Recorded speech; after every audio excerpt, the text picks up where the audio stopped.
All right, well, welcome back to Exhaust Sports Auto. My name is Kevin, and we are here to check out this 2021 Kia Sportage. So, who do we have to thank for this little opportunity? It is none other than Z from University Kia in Durham, North Carolina. So, all of Z's information will be down in the description box below, but we are going to go ahead and take this bad boy out for a spin because I really like the Sportage, and I haven't checked this car out ever, and I've always liked it. This thing looks like a little Porsche Macan type of thing, you know what I'm saying?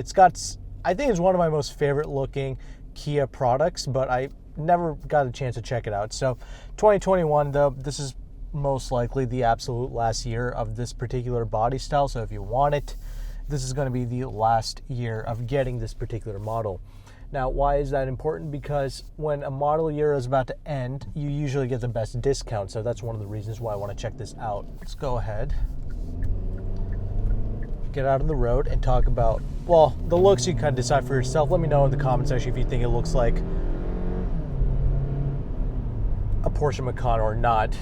I'm more interested in about how this thing drives, and I've actually heard that this thing does drive extremely well. I'm going to test that out for myself here, but so far I'm liking how it's not peeling out in the corners. That's a good start already. I will say I am sitting up a little bit higher than I would like to. I feel like I am sitting on top of this vehicle, but I guess it's not really a bad thing since you're buying an SUV, and you buy an SUV to sit up higher, I suppose. So I guess that might be a good thing for a lot of people. So this particular model, I'm checking out this S trim here. I'm checking this out because this thing is fitted with a 2.4 liter four-cylinder engine, of course, and the S trim is kind of new for 2021. There's not a whole lot of changes for 2021. It kind of got mostly redesigned or refreshed back in 2020. The only real changes here are like this S trim, and you get like this night edition trim. That's about the only changes here. But the 2.4 liter produces about 181 horsepower, about 175 pounds-feet of torque.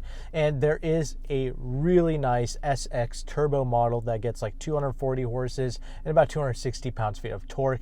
That thing is a little mini rocket ship, but I'm not checking that out today because that costs a lot of money, and that's why, if you can get a good deal on that, go ahead, get it. That's apparently like a really quick car, so that's good. But this little four-cylinder isn't half bad either. This is actually tuned pretty aggressively, and this thing is fitted with a 6-speed automatic, unlike the other models which get like the IVT or like an 8-speed automatic. This actually utilizes that old school 6-speed, and it does react extremely well, even in normal mode, and I love it. It kicks down, gives you the power that you need. This is actually more than adequate for street driving, so that's why I didn't check out the SX Turbo, because you can get this model and pay like $1,500, $1,700 more and get the all-wheel drive. I figured that would be more important for most people, so there's that. And I do realize that the new Seltos is kind of getting like all the recognition right now in this car. Nobody really cares about it right now. This is a bit larger than a Seltos, but unlike the Seltos, you also get a multi-link rear suspension, and you get the strut-based suspension, of course, in the front. This is more of a budget vehicle. There is no double pane glass with this vehicle as well, but with the added discounts, I figured this might be something to look into for a lot of people. And this is pretty sprightly. I do like a 6-speed automatic because it kicks down a lot easier, because there's not a lot of gears for the transmission to go down, so I appreciate that. I'm liking the brakes here as well. The brakes, everything is tuned extremely well with these Kia Hyundai products. I've always said that, and that's one of the things I really appreciate. This thing is fitted with 225 wide Michelin Primacy touring tires.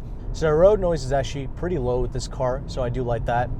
And the wind noise isn't too ridiculous either. I'll have it up at some higher speeds here in a little bit, but as a whole, I find this to be a very good driving experience, and one that instills a lot of confidence in you. The weight figures of this car is a little bit all over the place. It's about like, I think a base model is about 3,300 pounds. They quote like this minimum and maximum curb weight. I'm assuming it's with more options, but it's such a dramatic difference, and it's not just because of all-wheel drive either. Like a fully loaded SX Turbo, according to Kia, is about 4,000 pounds. So that's kind of ridiculous to me. This handles like it weighs a lot less, so I'm assuming this is around the 3,500 pound mark, honestly. And this S trim model gets like these 18-inch wheels. The base model cars do get 17s, which that also looks just fine on this car, so I do like that. Let's see, chuck this thing into this little corner right here. Definitely some body roll. I mean, that's to be expected with all these vehicles. The only like real complaint that a lot of people have with these things is that it's not the largest in the class. Like most of these vehicles, like the Rogue that I just reviewed and the RAV4, they're massive. But see, look at that. Because this car is so much smaller than the other vehicles in the class, this thing busts a really tight U-turn, and that was really great. That was so effortless, and I appreciate that. It's one of the things that you appreciate when you live with the vehicle every single day. Yeah, I'm sure there's a little sport mode or whatever here, you know, put it in that, why not?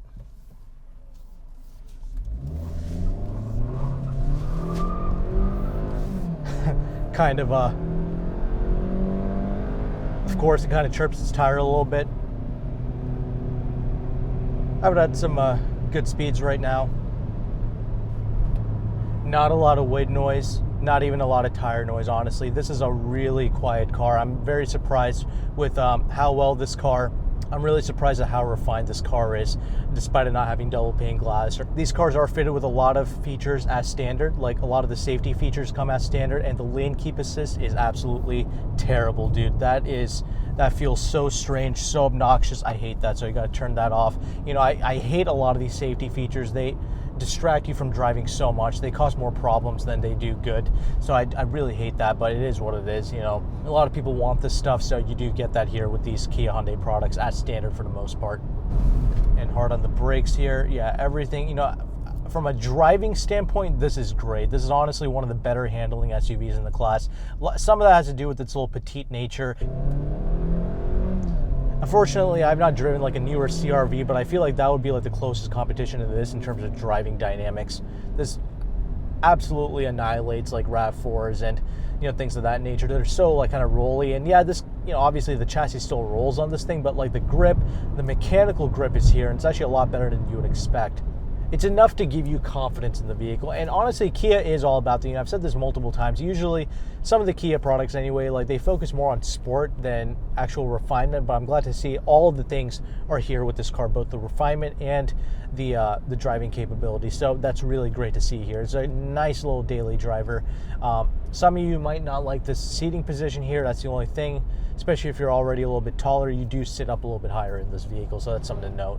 But the overall visibility in this is, of course, like a fishbowl. You know, it's very easy to see out of this thing. Nice sized side view mirrors, which is fantastic. Steering feel actually has a nice little weight to it, especially in the sport mode. It kind of, you know, tightens up a little bit, I suppose. We'll stop here and kind of launch it.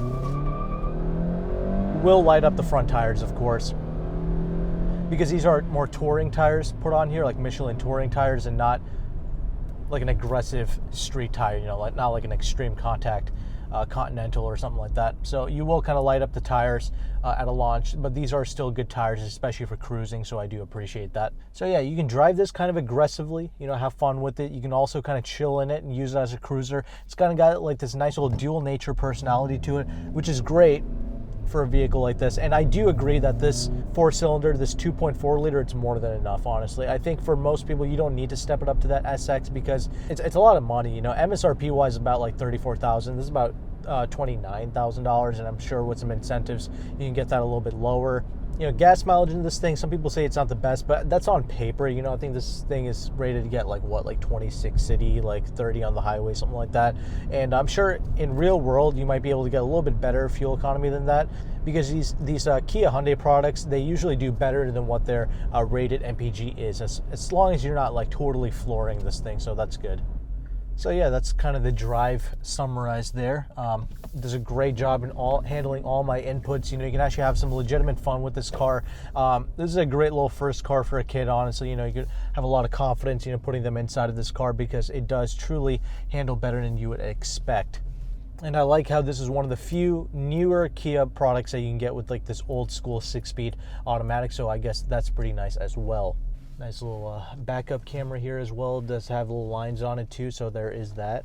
Now let's go ahead and let's talk about this interior now. So this interior, obviously this is a lot, you know, I sound like a broken record at this point, but you know, a lot of the components that you see here, you know, a lot of the ergonomics and all that good stuff, it's all fantastic with these Kia Hyundai products. It's actually one of my most favorite interiors as far as a ergonomic standpoint goes. So everything is easy to access. You got these nice physical buttons down in the center here. You know, a lot of this is shrouded in that piano black plastic. So the thing with these Kia products is, even like that Cadenza that I was in, it's kind of like that pseudo luxury type of car. They kind of flood these interiors with like this piano black plastic, because that kind of gives you the effect of piano black wood, like you would get in like a Rolls Royce, even though this is plastic. So What it is it looks kind of fancy, but honestly, it's just like a mostly plastic interior. So there is that. Does that bug me? No, it doesn't. My only gripe is, it's kind of harder to clean this up, but they're just kind of trying to give you that elevated feel of luxury. So that's the only thing. But aside from the aesthetic things like that, the ergonomics, like all these buttons, everything's easy to use. This touchscreen is super easy to use. It's an 8-inch touchscreen with Android Auto, Apple CarPlay. They do a great job of giving you that stuff standard. And this is unlike a lot of the newer Kia products. This is not like a screen that's like put on top of the, it's like a slab of a screen just stuck up onto the dash here. It's actually integrated with the dash, and it looks fantastic. This is actually one of the best implementations of a screen I've seen in a normal car, so I appreciate that. Even Mercedes, they just throw up a tablet up against the dash there, and honestly, me personally, I don't mind that. I don't hate that, but it's just like this is a way cleaner implementation. Obviously, it does cost more money for them to do that, but I'm just saying. Climate control, it's very easy here. It's you do have to rely on the touchscreen for you to see the temperature and all that, but that's the only thing. As well as the fan speed, but other than that, everything's easy to use.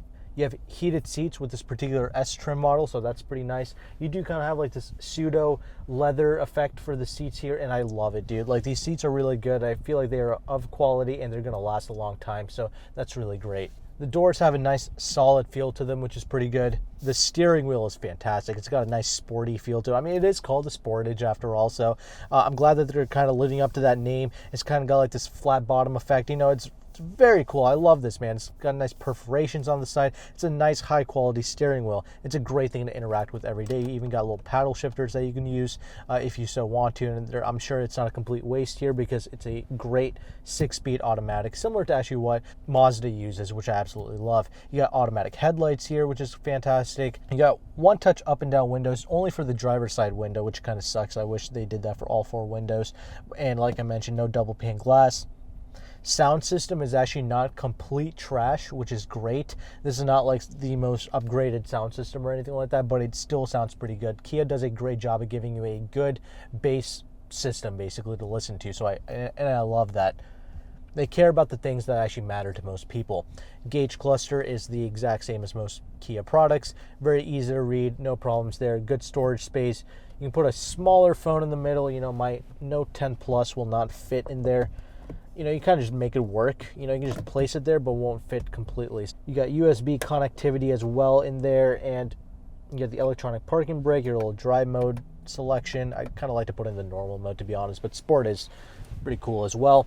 You got the 2 little cup holders right here, a little space here as well, and the center armrest, always a great size with these Kia products. Good amount of space in the glove box as well. Also, you got a nice big panoramic sunroof with this S model, so you're kind of getting a lot here with the Sportage S trim, so that's pretty nice to see. Although this is the front-wheel drive, not the all-wheel drive. Again, you do have to pay up for that, but that's why I'm checking out these 4 cylinders, because most people would rather budget for all-wheel drive than to get the turbo model. Although if you can get a turbo with all-wheel drive at a deeply discounted rate, go for it. Okay, so in the rear, I got plenty of space back there, but again, this is more of a petite vehicle, and I do sit closer to the steering wheel. I'm about 5'11". Getting in and out of this vehicle is very easy.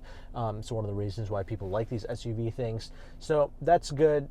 And the way I sit, I do have plenty of space back there, but if you have the seat all the way back in the front anyway, there's hardly any space in the rear, so it's something to keep in mind. A lot of you people are like 8-foot giants, so that's not going to be cool for the rear occupants. And the trunk, even though it's not the largest trunk in the class, it's a very usable trunk, and I appreciate that. You got some storage underneath that as well. I don't think this car actually has a spare tire.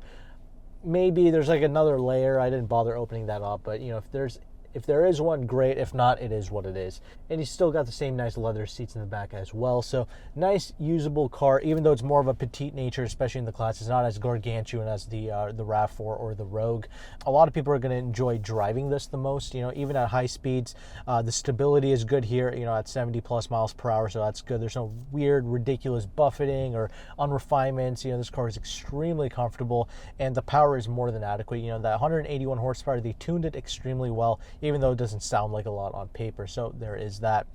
So if you're interested in this particular Sportage, then you can contact this dealership, of course. But obviously, I'm checking out the Sportage because, you could potentially get some good rebates on it. I know the Sorrentos, there's some good rebates on that. So there's that. And let me know if you're an owner of this vehicle, how it's held up for you. Obviously, it's got the best warranty, 10 years, but it does not include free maintenance or complimentary maintenance or anything like that. It's just a nice long 10-year warranty, but how much can maintenance possibly cost on a Kia, right? So there's that. But I appreciate you guys watching. The next video will be up on the end screen here. And with that, thank you again. See you there. Bye.